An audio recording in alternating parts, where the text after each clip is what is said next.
a Playlyst original.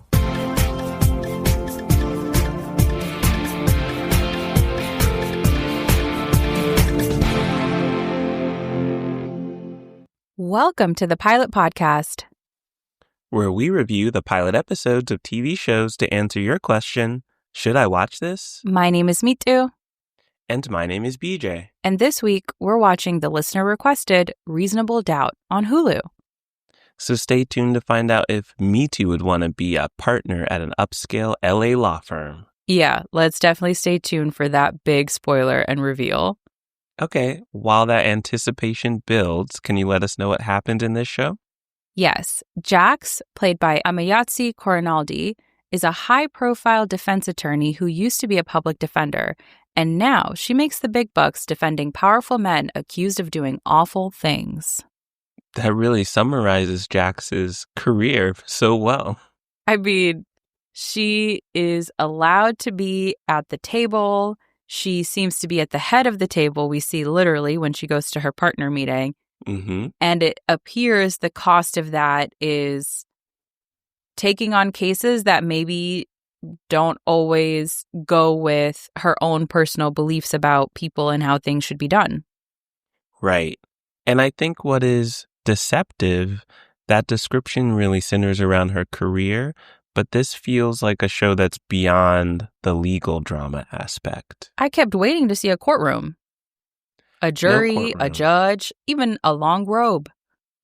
We saw multiple lawyers. Sure. In an office, talking smack about each other or for brief comedic relief or getting to know some of these clients, but we didn't see a lot of legal jargon. And I think what is interesting about Reasonable Doubt is it seems to secretly just be a drama about Jax, about her family, about some of her relationships and her friends, and then she happens to do law as well.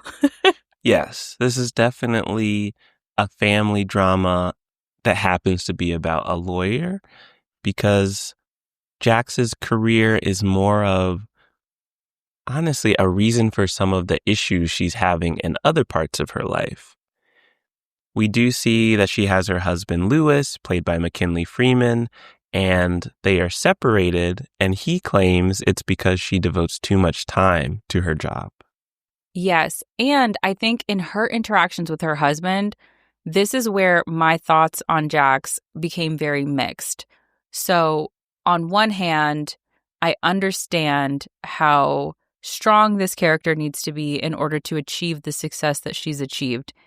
And it's clear that she's hurting, that there are some things that she is covering about how she feels badly about things in her past, also her present. And yet, instead of sharing those things with her husband or her friends or anyone around her, she kind of speaks in clapbacks. He even says that, like, I'm trying to have an earnest conversation with you, and you're just kind of getting in one-liners. It felt like she almost spoke in Instagram comments at him versus being like, you know, my feelings are hurt when my son does this, or my feelings are hurt when you say this. And instead, she like makes fun of the son, not obviously to the son's face. She makes fun of him. And we see that especially when she takes her husband to a family event. It's clear she has a complicated relationship with her mother, and I suspect a deeply complicated relationship and hurt relationship with her stepfather.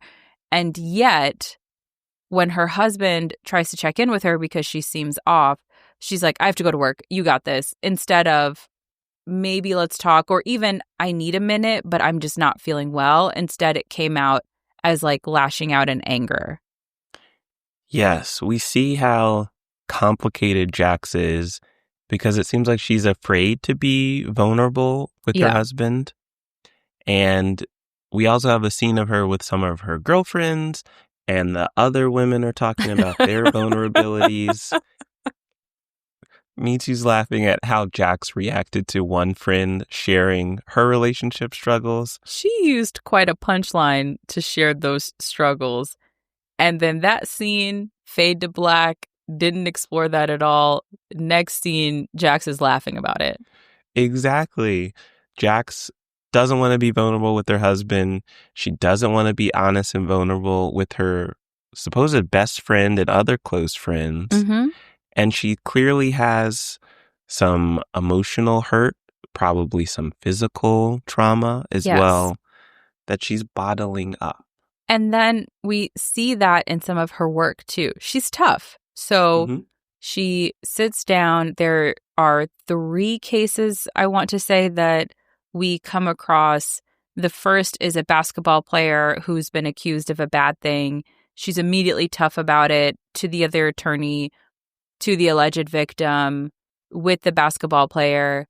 There's not a moment of like, oh, that stinks that this happened to this person, which I get it. If you're defending this person, you're supposed to defend them and not think additional things. But obviously, because this is a show, we're not even seeing in her alone moments and her human moments time of reflection around any of this. And then the other case is a very wealthy man who is on the verge of becoming a billionaire, and he is accused of doing some bad things with a woman in his employ. And again, she has this almost human moment with another attorney where she advises against a certain mode of action because she's like, I anticipate that this woman needs this and not that. And I think she'll be insulted by what you're offering. And light spoiler, she was right. But that was like maybe the most human side of her that we saw. But again, not a moment of like, I don't like this guy. We don't see that. I could see later her saying that to him, but certainly in this moment, we're just seeing her interact with him.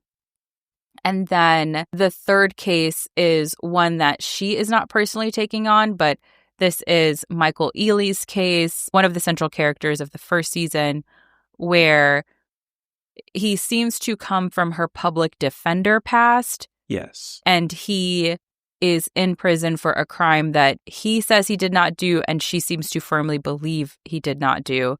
So, and that is the one that she has distanced herself from most.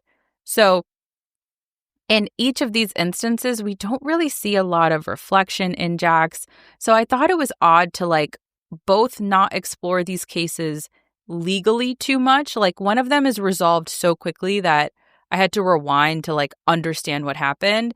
And then on the other side, we're not seeing her like think about these or reflect on these or talk about these. So I feel like we as viewers are being left to our own devices to draw our own conclusions. And I wish, because of the sensitivity of a lot of this subject matter, that it were guided more.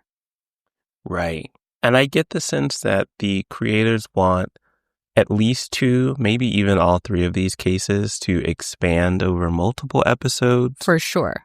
They definitely set up the Damon Cook character to be a long-term story. We see things are getting shaken up with that CEO. And I think the basketball thing, there's going to be some twist. And it seems like despite seeing Jax in her law office a lot, despite seeing the staff there, the partners there, her coworkers, they don't want to dive too deep in that when there's so much emotional aspects to her life that are going on when she's at home. Because we see multiple scenes of her going to her home at night, you know, her family's not there, and there's this heavy weight on her. And I think that's what the emphasis of this show is on, about what she is trying to handle alone.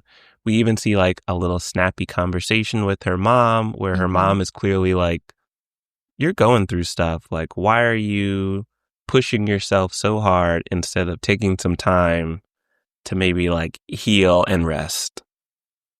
We watch her wake up and slam a 5-hour energy.